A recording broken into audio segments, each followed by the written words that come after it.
Assalamu alaikum and welcome back to the My English Matters podcast, where we empower Malaysians and English learners to improve their English for success in work and daily life. I'm your host, Amnah, and in today's episode, we're diving into a topic that's all too familiar for many of us: the word lazy. Are you really lazy, or could there be other ways to express it? Let's find out together. So I came up with the idea to talk about the word lazy because we've heard some of our students say that they are lazy to learn English. In fact, I even recorded a podcast episode called I'm Too Lazy to Learn English. What Should I Do? It's episode number 33 on the podcast. So you can find it on our podcast, the My English Matters podcast, or you can find it on our blog at myenglishmatters.com. Just click on the search tool and search for the word lazy. So the word malas is a Malay word that we often hear and use here in Malaysia to describe a lack of motivation or unwillingness to do something. So it's basically translated as lazy in English.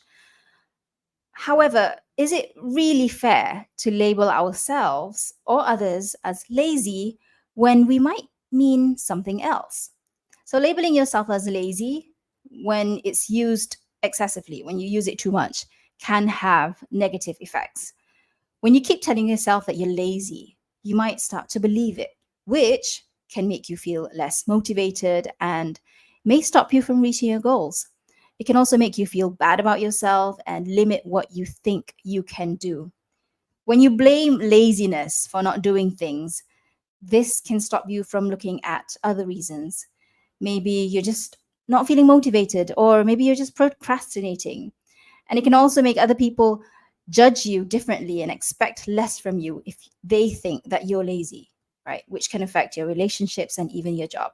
So it's really important to be careful about the words we use for ourselves and try to find ways to deal with laziness by looking at the real reasons behind it. So, in this episode, let's consider alternative phrases that offer more nuance and understanding to avoid those negative effects of using the word lazy all the time. So, sometimes what we perceive as lazy might actually be procrastination. I know I am, and I was a major procrastinator. So, you may be putting off tasks or activities that you find daunting or overwhelming. So instead of labeling yourself as lazy, we can actually acknowledge our tendency to procrastinate and take steps to overcome it.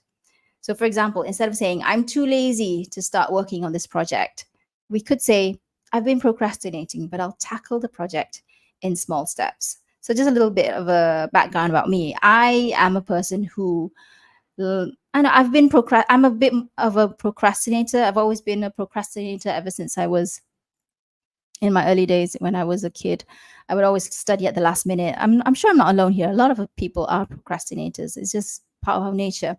And I realized that. And then I realized that it's not that I'm lazy. I just like to do things at the last minute, which is not a very good quality to have. I understand that.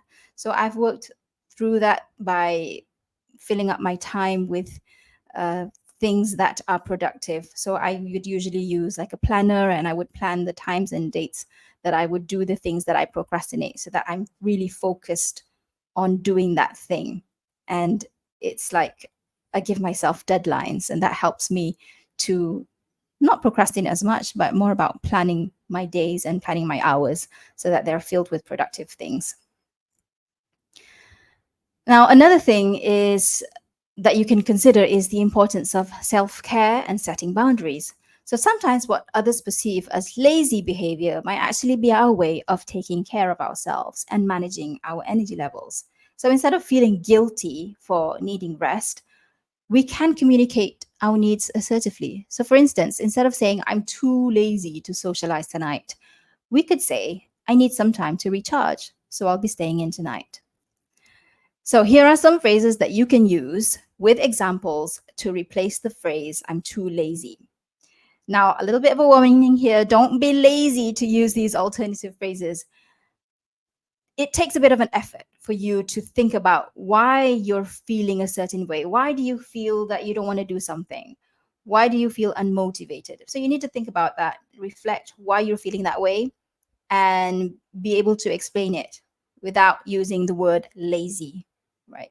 So basically saying that you're lazy is just a lazy way of explaining why you don't want to do something. So I'm going to share with you some phrases and some examples that you can use so that you can reflect on why you feel lazy in some situations. So the first example, I'm feeling unmotivated. Example, I'm feeling unmotivated to work on this project right now. I think I need a break to recharge.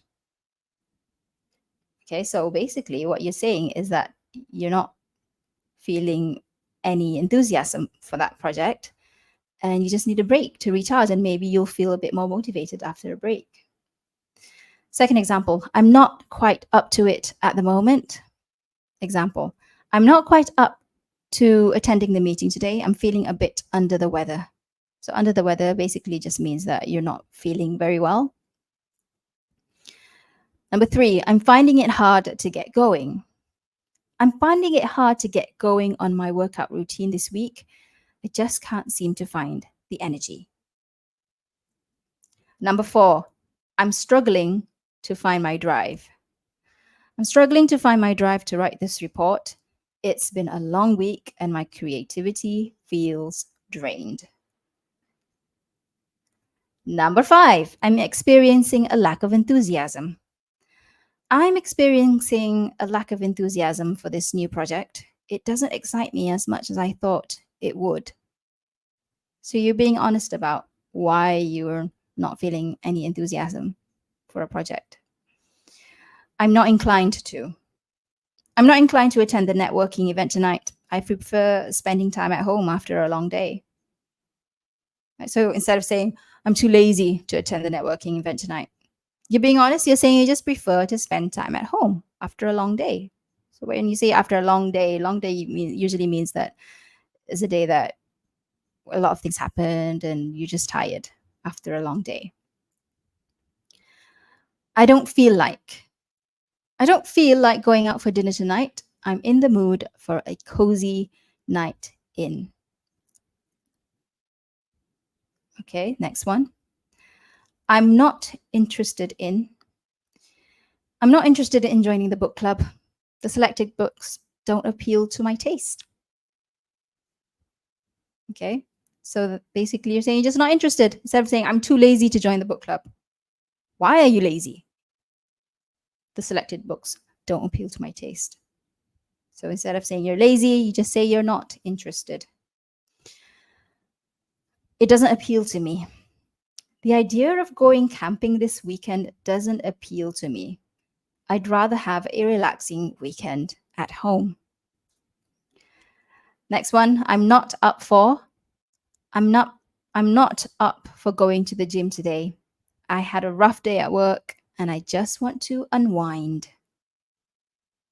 Unwind basically means to relax and rest. I'm not keen on. I'm not keen on attending the concert. The band isn't really my style, so I'll pass this time. Next one, I can't be bothered. When I was a kid, I always used this phrase, I can't be bothered. And then when I came back to Malaysia, I would always say I'm just malas. But basically, I can't be bothered is usually, it may sound a bit rude, but so use this one carefully. You can say, I can't be bothered to clean the house today. I just want to relax and watch TV. Right? But don't say that to your boss. Don't say I can't be bothered to your boss if they ask you to do something. I'm not in the mood for that right now. I'm not in the mood for going out tonight. Let's stay in and order some food instead. Next one, I'm not feeling up to it at the moment. I'm not feeling up to attending the meeting today. I've been feeling under the weather. Again, under the weather means you're not feeling well. It's not something I'm keen on doing. It's not something I'm keen on doing this weekend. Let's find something else to do instead. Next, I'm not particularly inclined to do that. I'm not particularly inclined to join the gym. I prefer outdoor activities like hiking. I'm not really feeling like I'm not really feeling like going for a run right now. Maybe later when I have more energy. I'm not really in the mindset to tackle that. I'm not really in the mindset to tackle that project right today. I need some time to clear my head first. I'm not feeling very eager to. I'm not feeling very eager to attend the event tonight. I'd rather stay home and relax. And I think this is number 20. I lost count already. I'm not really feeling the urge to. I'm not really feeling the urge to cook dinner tonight. Let's order takeout instead. So it's also helpful to explore productivity techniques. Like I mentioned before this, I plan my time so that because I tend to procrastinate. So I write down all the things that I need to do and I put them into like hourly schedules. So I know that it must be done within this hour. And that's how I avoid procrastinating.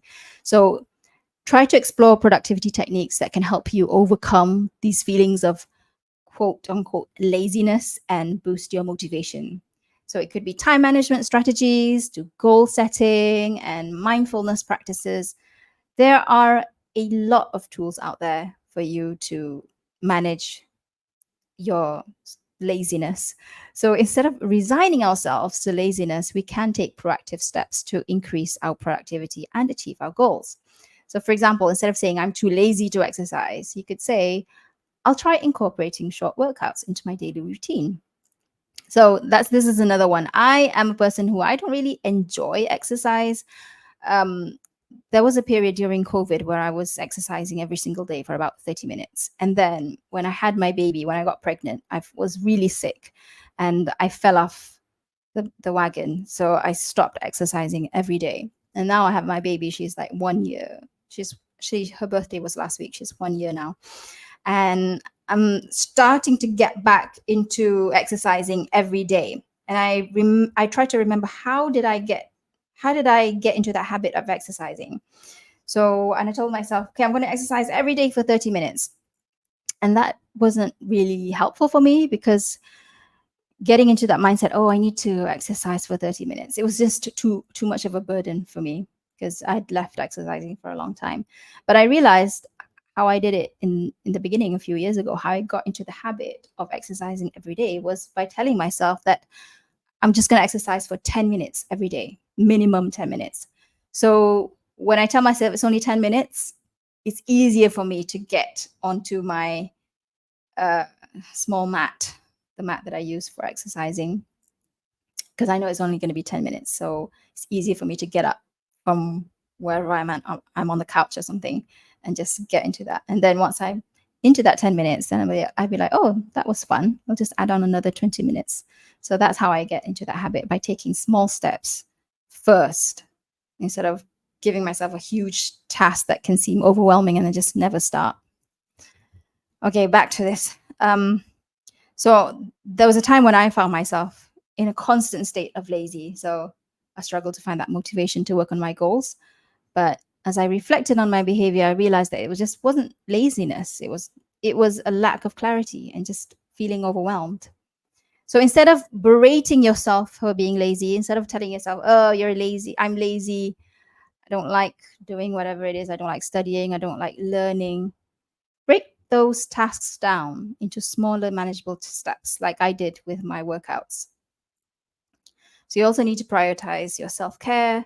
Maybe you're not lazy, maybe you're just tired, you've just not had enough sleep, work is too stressful, or you have small children, you're not getting enough sleep. Prioritize that self-care, because once you've had enough rest, once you're not burnt out, you will feel that motivation itself. You will feel that you want to do more. Okay, so reframe your mindset and embrace productivity techniques.